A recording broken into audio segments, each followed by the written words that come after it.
Noi veneziani, tutti quelli che erano presenti hanno fatto una brutta figura. Purtroppo sì.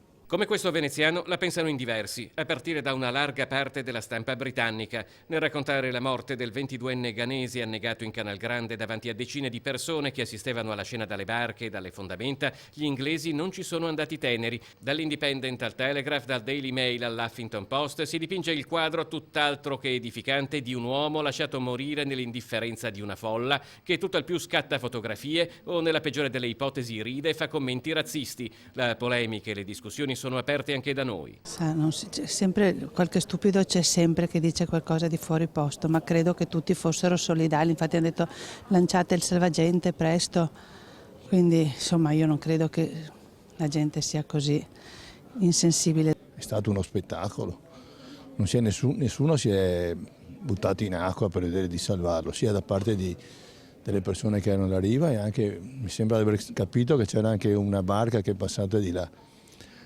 Non so che impegno hanno dato per riuscire a tirarlo su.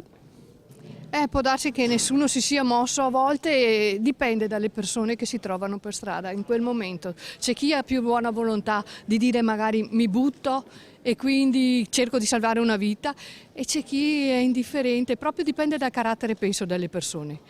Qua è una questione molto delicata questa qua, perché diciamo che la gente è stanca, bisogna essere proprio chiari, parlare chiari, perché quando succede a uno di loro si muove tutto lo Stato, quando uno di noi, perché se vediamo l'albergo, esempio pratico. Ma a continuare ad accendere le polemiche sono i video girati dai presenti. Nell'ultimo, diffuso dal Gazzettino, si sente una signora lamentarsi a bordo del vaporetto, urla pretendendo di voler scendere. Dalle rive e dalle altre imbarcazioni si levano insulti e commenti. Cosa vuoi far cosa, cretina?